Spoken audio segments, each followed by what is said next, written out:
Hello, everybody, and thank you for tuning in to the Liberty Report. With me today is Daniel McAdams. Daniel, good to see you. Good morning, Dr. Paul. Good. Well, I want to go over a poll today because the people don't have enough polls to look at. Yeah. They're hourly, they're coming out, especially in the last couple of days. No kidding. Well, this is a little bit different, even though it could have indirect significance on a presidential race. It's really not a presidential horse race type of poll that everybody's anxiously waiting for. But it is a bit of a horse race.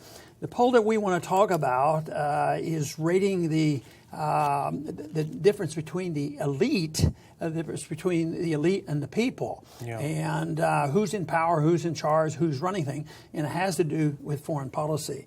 So the thanks goes to Charles Koch's Institute and the Center for National Intervention. National interest, National interest. These two got together and they did a poll, significant poll, sounds legitimate, and it makes some of our points. Yeah. Of course, we like those kind of polls. Mm-hmm. And I don't think they had the conventional political axe to grind here. It wasn't like, oh, this is going to help Clinton, this is going to help Trump, and this sort of thing. I think they were searching for where the people were. The title gives you a hint as to what they're talking about here. It says, new poll, majority believe U.S. foreign policy has made Americans less safe over the last 15 years. I don't think it's news, but a lot of American people probably haven't thought about it. But according to this poll, they sort of have an opinion about this. And, of course, the 15-year dating, I think, is important. That takes you back to 9/11. Yeah. And although we've had an interventionist foreign policy, it did change significantly. It gave license to those who love to go broad, looking for dragons to slay. Yeah. And this is what's happened. And we've now spent a lot of money and a lot of time, and right now the polling doesn't favor the warmongers. But isn't it true that the few pollings that we've had in elections since that, George Bush 8 years, Obama 8 years, one argued for a humble foreign policy, no nation building, the other won the Nobel Peace Prize, but the policies all stayed the same, and the American people are speaking out here. I imagine you found a few things in this poll of significance to the way you think about these foreign policy issues. Absolutely, and the poll was taken with a thousand person sample. It was roughly based on gender, ethnicity, geographic location to give a good sampling of the whole country. So I think it's safe to say this really is a good measure of the pulse of the people. And this is nothing new. I think we did a show about a different poll with the similar kinds of conclusions just a couple of months ago. And I think it shows how out of touch the elites are. What one of Obama's national security advisors, Ben Rhodes, called the blob, which is the foreign policy establishment in Washington that is a result of groupthink. They are so disconnected with this sense among Americans that something is deeply wrong. Something's wrong with our foreign policy. Imagine this, 15 years, how many trillions of dollars spent. We should be feeling as safe as in our mother's arms. Right, it's not quite that way. The pollsters even recognized in this that the American people sort of are waking up and know the difference. I want to read one sentence they put in here because it boils down to something that is very pragmatic for the American people, but important in a pragmatic sense. It's not theoretical. Some people might say we're theoretical because we like the cause of liberty and non-intervention promotes liberty, that sort of thing. But there was one sentence there that caught my attention, and it has to do with understanding the pragmatism of this. He says, given our failures in places like Iraq and Libya, which you mentioned, the American public desires a more prudential path forward. Not surprising, since they have had to pay the cost of mistakes made in Washington. So they're suffering the dollars, the taxes, the lack of victories, no victory parades, And, it's on, and they don't know when it's going to end. And then when you think of the people that died, people don't talk about how many Americans died. But from my viewpoint, there are at least 10,000. If you add up all the contractors and all the wars going on, the people who die as a consequence of being a veteran once they get home, of suicide and all these things, very, very costly. Hundreds of thousands that are injured and suffering still.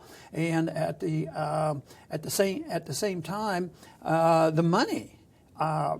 The low estimate, $6 or $7 trillion, but that's ongoing. How long will we need to cover our tracks for the mistakes that we made? How long will we have to take care of the veterans who are suffering from these consequences? So the American people must know about that, and they recognize this, and they figured this may well be the reason that some of these numbers that we'll talk about have come out and said that the American people aren't in favor of an aggressive foreign policy. Yeah, and the numbers, the questions are remarkable. Across the board, the big marquee items of U.S. foreign policy, more Americans are in disagreement. A couple of examples. Has the Iraq War made us much safer or less safe? People who find us much less and less safe, 49.6%. People who think it was a good thing, more safe, only 24%. Libya, are we more or less secure because of our intervention there? We're much less or less secure, 42%. Much more secure or more secure, only 18%. Afghanistan, 42 to 24. Syria, bombing Syria, the latest, 40.8 to 32.1. Across the board, Americans think that our foreign policy is making us less safe. Now, when they get more generalized about use of military overseas, 50% plus a little bit more want us to use it less. Yeah. Well, unfortunately, and it's bizarre, still there's 25% who think we should use it more. But I guess that's always going to be the case where you're smiling. They're in the Beltway. Those are the 25, the people who are living off the military-industrial complex. But no, overall, the sentiments are with us. And I've always lamented the fact that, all our issues, the people are with us, whether it's on personal liberty, whether it's a strong national defense without going to war so carelessly. But and the people generally are. But there is one that I liked a whole lot about the congressional. What did they think about congressional responsibility when the president takes us to war? What was it? 80%? 80% said that the president should be required to get authorization before committing the military overseas. Why should we be impressed that the people think, it's not a bad idea to use the Constitution? That's where our real problem is, that it's almost news. Oh, yeah, you mean they're supposed to get this permission? Yeah. But in the same sense, they go along with it. But, the other thing that bothers me, the people, I think we understand the sentiment of the people, and sometimes they're slow to respond, but I think they're more for peace. But I think this also shows how powerful the invisible government, the state, the silent state, they're really in charge. When you look at the military-industrial complex, look, even though the people are against it, the people, when you take a vote on this, if you look at the presidential campaign, the deep state seems to be winning. Yeah. The candidates say, oh, more and more and more. Oh, yeah, we won't do this and this. But more money. I mean, there's nobody up there really shouting, we have too much, and there's one reason, is the American people haven't been able to separate spending money on militarism has something to do with national defense. In a way, indirectly, they recognize all this spending didn't make us more safe, but they still don't understand that just spending the money may have something to do with this. So they still go along with the lobbyists and the politicians who know they have to vote for this, and military Keynesianism, jobs for my district, and this sort of thing. To me, it's a real shame. But I think you can almost put it together with the fear that we're less safe. If you feel we're less safe because of our foreign interventions, you may actually be more likely to support more military spending because you feel more insecure, But, the other thing, going back to the president, I was just thinking as you were mentioning that, I think this may explain why people have such a dim view of Congress. Look at the people's approval ratings for Congress. It's extraordinarily low. And so their desire that the president seeks authorization, it sounds to me like they're probably frustrated that Congress doesn't demand that the president come to it and make the case for war. And not the phony, you remember the phony hearings we had when you were in the committee. They'd have 5 guys who agreed that we need to have more intervention, and that would pass for a debate. You know, it was ridiculous. But then I'd raise my hand. That's right. Yeah. It ruined the party. Yeah. But, you know, overall, foreign policy from this poll, it implies that the foreign policy is bad. But like I said, it doesn't seem to change because of the power of the deep state, the power of the spenders, and also along that line, how do they get to know or be frightened into saying, yeah, we better at least spend the money so we're strong on national defense, we support our military. But what about once again, the media? How do they portray this? Does the media portray the shortcomings of our foreign policy? No, I think they generally support more war. And it used to be that they would think there was a station that was less warmongering than the other. And one time they thought Democrats were a little bit more for peace when you have a Nobel Peace Prize winning the presidency. But, you know, when you step back and look at it, the Republicans and the Democrats have endorsed the same foreign policy of more military spending for a long, long time. Yeah, and the numbers that we're seeing with this poll, I think, are all the more remarkable because of the propagandization in the media. You know, the media is completely been for the war. Nobody has paid the price in their career for all of the lies they told leading into the Iraq War, whether they were misled or they were willingly part of the system. Nobody has suffered for that, and they continue to demonize people. They continue to demonize. You have to demonize Putin. You have to demonize Assad. You have to create these enemy figures. You have to say that Putin is manipulating the election for Trump. As a matter of fact, you saw this morning the New York Times reported that the FBI has been investigating that since the summer, and they've concluded there's nothing to it. They're not trying to get Trump elected, but it's the demonization that the media does. And so despite all this, Americans have still had enough. Yeah, and I think this is remarkable that it happens, especially with what the media does, and yet they're still looking for answers, because basically I think this poll is on to something. But it's just sort of an acknowledgement of where the people are. We knew where the people were when the president was looking for some moral support to go ahead and have a major war in Syria. Yeah. And of course, the people spoke out, and the Congress wouldn't vote for it. So there was a sentiment. It does mean, though, to me, that the sentiment of the people will have an influence on what our government does.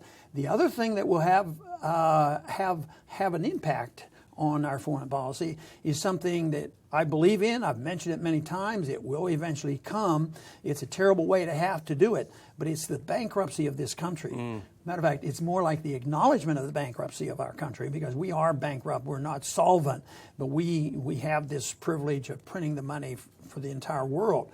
So when that doesn't happen, and then the American people whose sentiment are very, very questionable about this policy, what are we doing 15 years and all the suffering and all the spending, and they can't buy bread for under $5 a loaf? Yeah. You know, all of a sudden they're going to see something, and yet that's risky business. You know, even though it might be an enlightenment, people waking up, but then you're going to have the demagogues come out of the woodwork too. So that's why the message of liberty, the message of non-intervention foreign policy, the message of challenging the Federal Reserve is so crucial on today's circumstances, because otherwise it becomes more difficult. Who knows? We may have even a curtailment of our free expression on the internet someday. You know, something like that, which a lot of people have already started to complain about. So I think that the time will come when the message will become even more appropriate. But in the meantime, I think we need an energized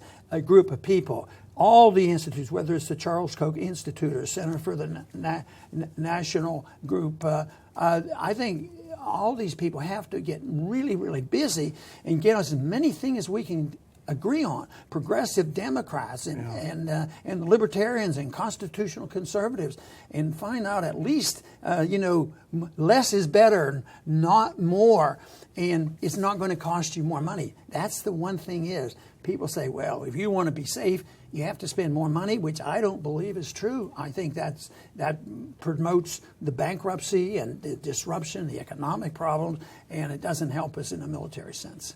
And I think people sense this. I also think these numbers suggest that people, if they do feel less safe, I think they are having a sense of blowback. I think they're recognizing the reality of blowback. These wars overseas are making us less safe because we're creating new enemies overseas. I may be reading too much into it, but certainly it's implicit, I think, in the consistency of the polling, that they have a sense that there's blowback coming. Right.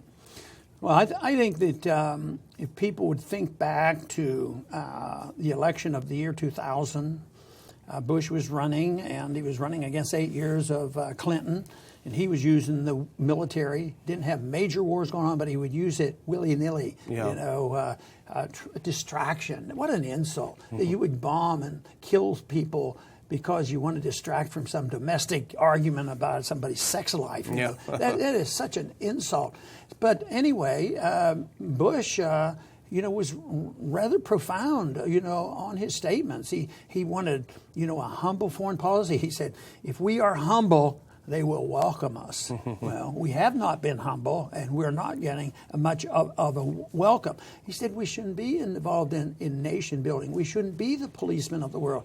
And a lot of people have used those terms over the years, and even some of the people promoting all this would claim, well, we are the policemen of the world. If we don't do it, who else is going to do it? So they see themselves as invincible. And of course, if we challenge the notion that we are invincible, that we are not the exceptional nation that knows the answers for every country in the world, then they can turn that around and make us look like the bad guys, and we don't care about peace and we don't care about American security. Yeah, exactly.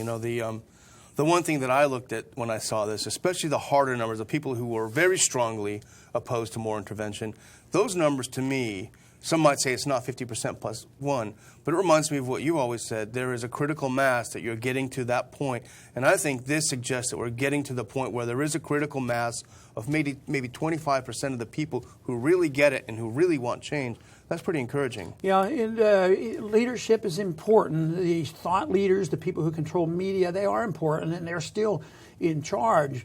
But hopefully we will see an incremental increase in the number of people who are able to get their message out, not only on the internet, but other sources. Occasionally you'll see a good movie that will portray, a different foreign policy. And yet we're up against great odds, of course, because of the public school system and the government school system, and that is also, very detrimental.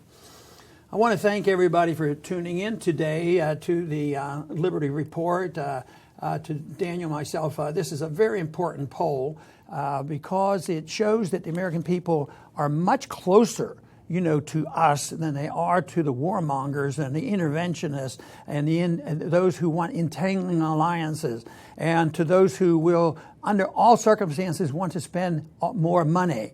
And we have to dispel these myths by understanding and showing better answers, because you can't compete with bad ideas unless you have a good idea to present to the people, because ultimately it's the ideas that come. And when you're right and the time has come and the purpose is there and the people are ready, they cannot be stopped. Yes, we complain about the media and different things, but we also, acknowledge the fact that it was known a long time ago that ideas cannot be stopped by armies. If time has come, they will permeate the system, and we have facilities to do that. So the issue and the principles of peace and prosperity through non-intervention and sound economic policy, those are the issues that we must pursue, because I am convinced that is the only way we can achieve peace and prosperity.